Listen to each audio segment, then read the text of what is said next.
racing this Friday night at famed half-mile oval of Five Flags Speedway. But let's jump a little bit into NASCAR, talk a little bit of Talladega. Our next guest is two-time National Motorsports Press Association Rider of the Year, who's been covering NASCAR since 1991. You can find all of his work nowadays on ESPN.com. Bob Pockrass is our guest. Bob, welcome to the show.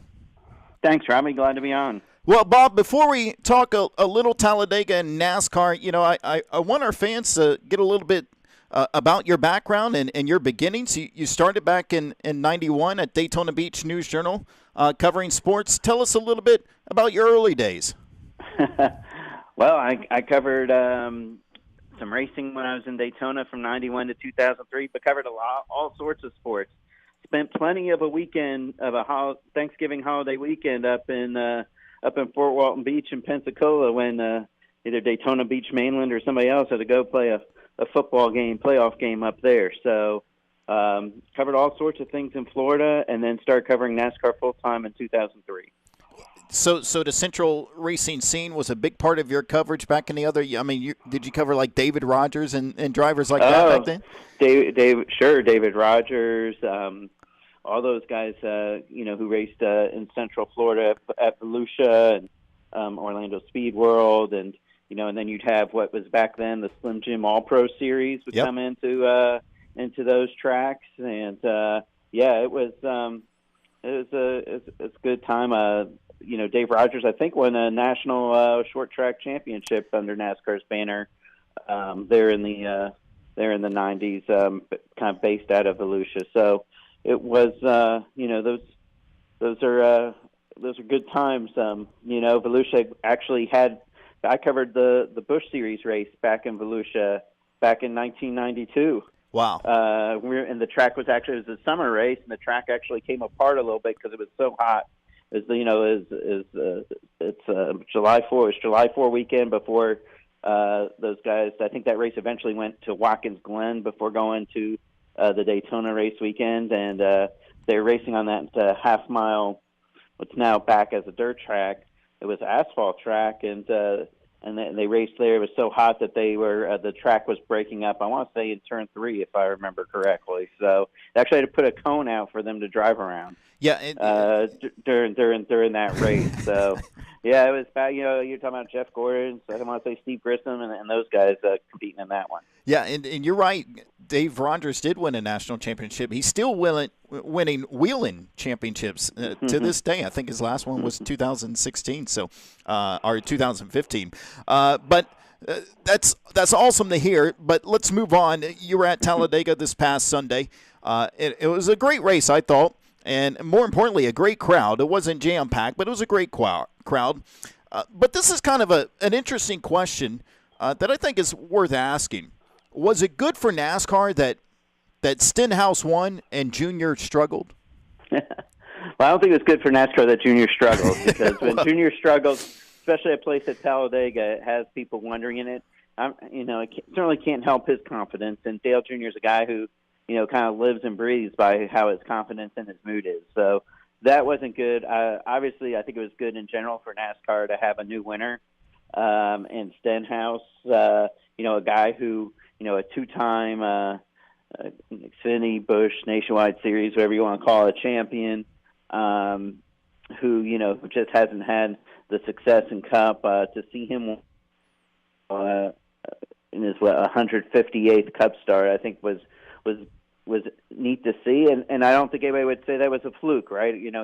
He's run well at plate tracks, and he certainly put on a move that showed they probably had the best car in the field there in the last couple of laps. Yeah, and I saw Stenhouse quoted, he probably gained a lot of fans from preventing the 18 winning that race. Yeah, I mean, certainly Kyle Busch isn't the biggest fan favorite there. I think if he had beaten the 2, the 22, or the 18, he's a fan favorite.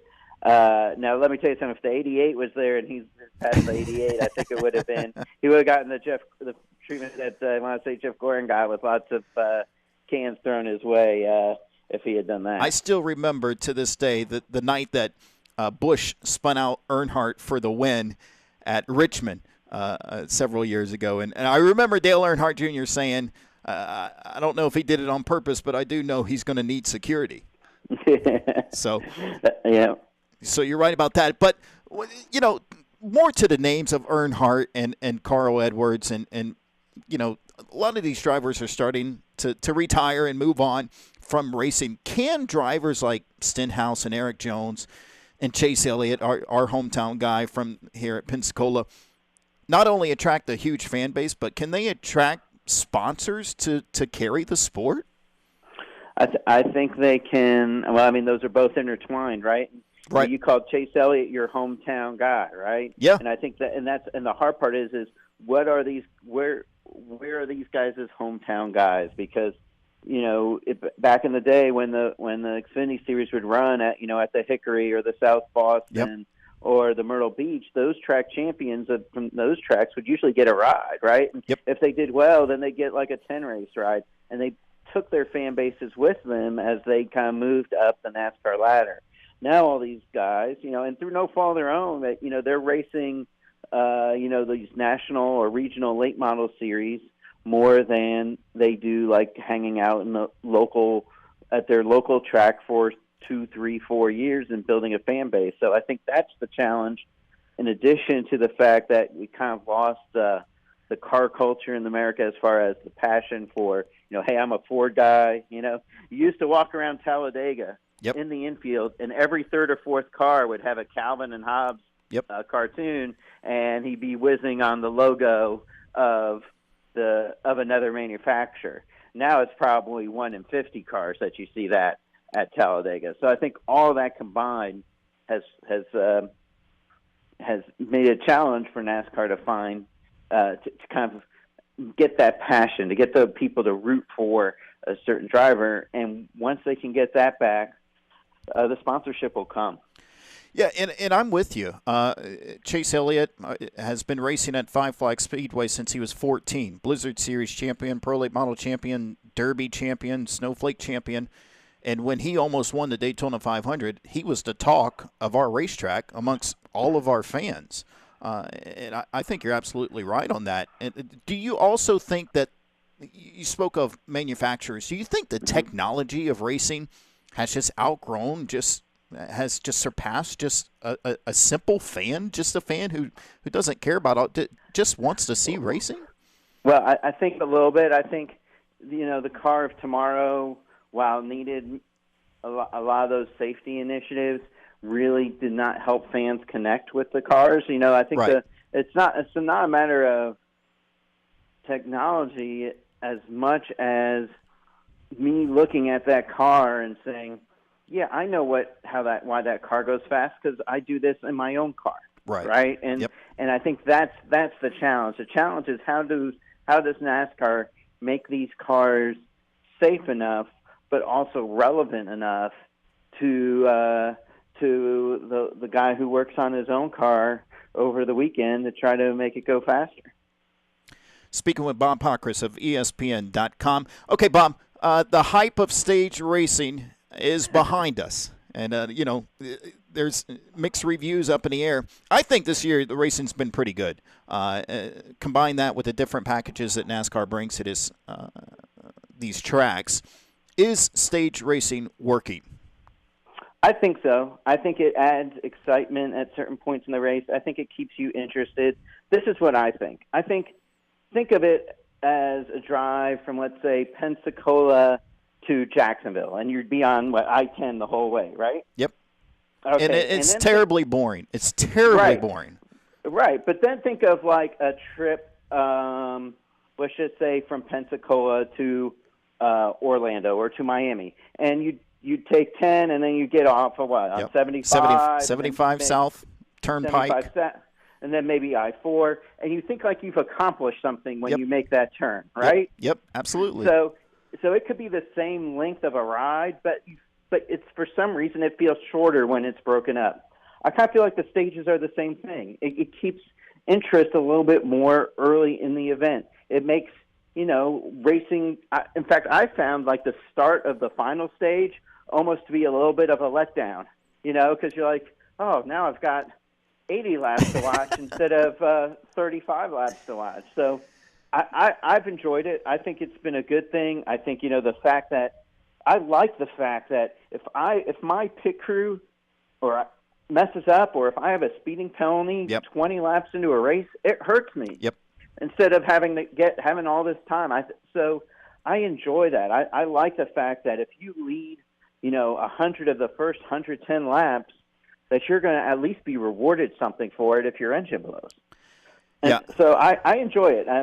There's probably some purists out there who say, man, a race is supposed to be a race to the finish, and you don't have half times, you don't have quarters. But man, I like it. It's a way to keep interest. And NASCAR had first hoped to have heats. I think they really considered having heats, but they just couldn't get over the fact that, hey, if a driver doesn't make the main event, he's at too much of a risk to lose a sponsor. Yep.